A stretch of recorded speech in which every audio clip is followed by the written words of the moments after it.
Hello, everybody. What is today? It is day 10. It's day 10 of the multi-group Mary's Mini. I know I have experienced a lot of success. Many of you have mentioned that you've experienced some success. So this has just been a fun time. And I tell you what, I can't wait for tomorrow morning when I weigh in. My next video that I'm going to do, I typically do a results video the day after I weigh in. So y'all can expect the next video on Friday morning. And then after this multi-group Mary's Mini, I plan to continue to chronicle my weight loss and my progress. I'm going to continue with another Mary's Mini on Monday as well. But I won't put out videos every single day like I was during this particular project, but I will put them out about once or twice a week while I'm working on my progress, so that you all can join along with me, and anyone who wants to join along with me with the 10 days on and the 4 days off through YouTube, that would be awesome.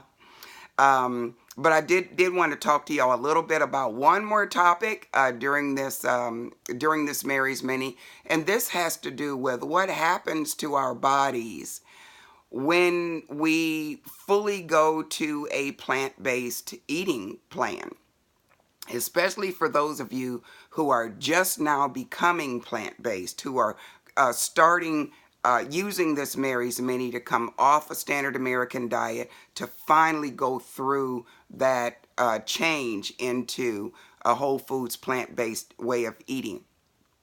First of all, just a little bit about me and my credentials. You all know that I'm a teacher, and teachers, that's what we do. We study things to give that information to other people. But I also hold a certificate with the E. Cornell University in plant-based nutrition under T. Colin Campbell's direction. And I learned a whole lot when I went through that certificate program. And I continue to learn as much as I can about this topic, because it's a passion of mine, as many of you can tell. And then of course I watch every documentary that comes out. I look at as many clips as I can of the superstars giving speeches on YouTube. And so I do try to learn as much as I can about this. So what I want to do today is talk to y'all about what happens to your body. What exactly happens to your body when you begin to follow a whole foods plant-based lifestyle. And I wrote down some notes when I did some studying last night through my old notes from the from my certificate program. So if I'm looking down, is that I'm looking down at my notes. First of all, when you stop putting meat into your system, meat and dairy products, animal products, the very first thing that happens is that you will experience a decrease in inflammation, period. Animal products cause inflammation. That's just science. That happens. And when we stop putting animal products in our body, the inflammation in our body immediately begins to get reduced. That's major, because inflammation causes all kinds of illnesses. And it exacerbates all kinds of other illnesses. And I can, if I had more than the 15 minutes YouTube allows me from my phone, I could go into a whole lot of what happened with me and my inflammation, especially my CRP numbers that went down drastically from almost the number 6 to below 1 in my first 6 months or so of following a whole foods plant-based eating plan. So first of all, inflammation is reduced. Secondly, you will lower that bad cholesterol. It's going to happen, and it's going to happen fast. It'll happen within about 2 or 3 months, if not sooner.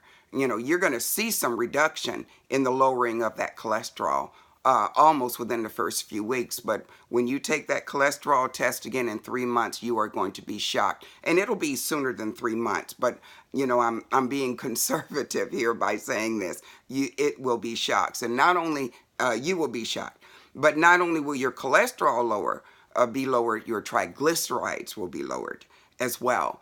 My son's triglycerides were over 400 when he first found out he was type 2 diabetic, and that he had, the heart disease was beginning to take over.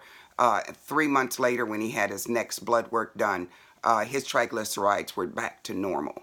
And so that is just the most amazing thing in the world. You can also expect a lowering of blood pressure when you begin eating a whole food, plant-based diet. And that's just fun in of itself to have a lower blood pressure. But there again, there are many other things that go along with that as well. But that is one of the things that a person can expect to enjoy once they go from a standard American diet to a whole food, plant-based way of eating. You will cut your heart disease and heart failure risk in half. There's so much associated with heart disease and what we eat. Dr. Esselstyn says that heart disease is what he calls it some type of a paper tiger or something like that. In other words, he says that heart disease should not exist. Unless it's something that you're born with or something like that. But a lot of what happens to us with heart disease is caused by what we eat. I can go into a whole lot more as far as your arteries are concerned and keeping those endothelial cells nice and pristine and avoiding that plaque from going in there. And animal products are filled with saturated fat. And those who follow a whole foods plant-based diet, most of what you're eating is not saturated fat. There are only a few things in the plant world that have saturated fat in them. The majority of what we eat, though, does not. And so when you stop putting all that stuff that clogs up your arteries, they tend to start, cleaning out just a little bit. Following a whole foods plant-based diet can also stabilize your blood sugar. It can help with type 2 diabetes. It can reverse type 2 diabetes. There's science there as far as that's concerned. And many, many, many anecdotal situations. My son went from 8.0 to 4.5 A1C in 3 months. Yes, your type 2 diabetes can be reversed. Now, I'm one who will not say that you can cure it, because this is the deal. If you go back to a standard American diet, your A1C is going back up.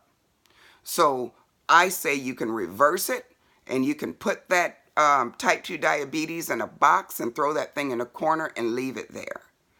But the minute that you stop and you go back to putting that stuff in your system that caused the problem in the first place, remember that anecdote that analogy that I gave you before about the bruise, it's going to come back. So be careful with that.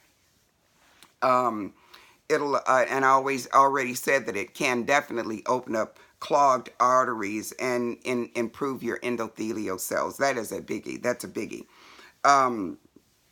It will help you with diseases such as heart disease, type 2 diabetes, I've already mentioned, stroke, some autoimmune disorders, and anything that has to do with your arteries, heart attack, your heart, stroke, here, erectile dysfunction even. All of those things will be improved, where you reduce the risk of getting these sorts of things with a whole foods plant-based way of eating. It will promote the healthy microbiome in your gut. And guys, when it comes to our gut microbiome, that has to do with immunity. That has to do with how healthy we're going to become from the inside out. It helps with regularity, where you'll be able to, get rid of things out of your body more readily. And some of you noticed that if you are new to a whole foods plant-based way of eating, you do go to the bathroom a little bit more. That's a good thing. That really is a good thing. And some people are just not used to that, and then they'll say, oh, something's wrong with me because I got to poop so much. Well, there was something wrong with you because you weren't doing it often enough. And so if you're having to go to the bathroom more, that's actually a pretty good thing. And when you improve that gut microbiome, that also improves your metabolism as well. There's all kinds of things that happen in our gut that have to do with our health, that once we change that microbiome, it begins to improve our general health overall. Um, Another thing that it does, guys, and this is a topic that if you know nothing about it, please research about a something called IGF-1, insulin like growth factor. That is produced in the liver through what our gut microbiome tells it to do. And IGF-1, guys, has been shown to cause cancer or to make cancer worse.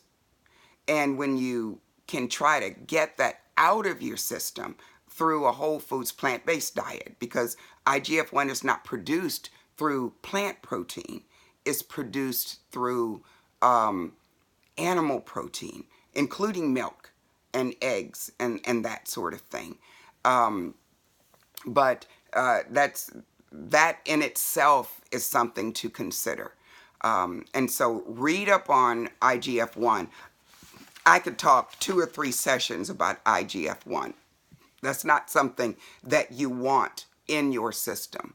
And it's something that is created in our system through the ingestion of animal product.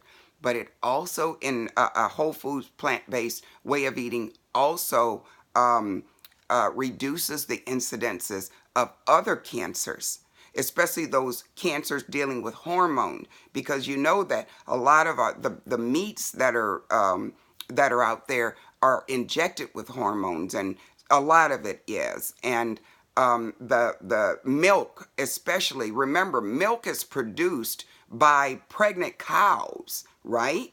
And so these cows stay pregnant for several months out of the year. I think one place I read like 9 months out of the year, and they're forced to remain not pregnant but lactating, lactating cows.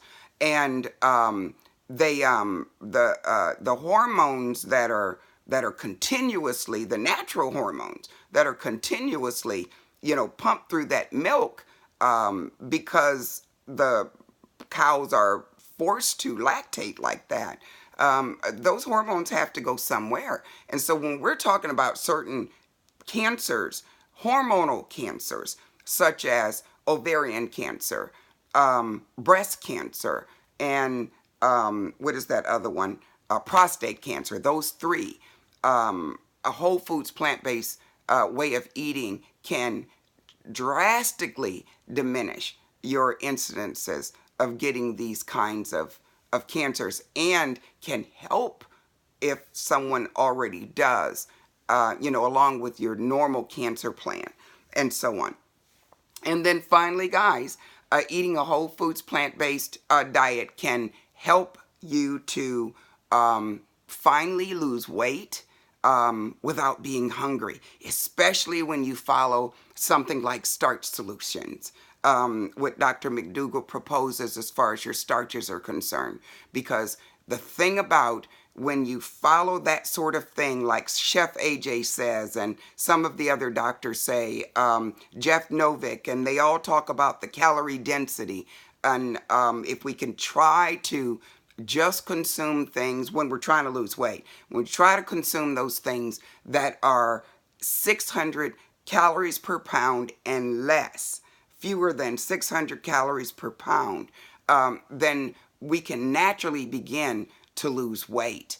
And while we're losing weight, guys, we won't be hungry. And so those are just some of the things that you can look forward to.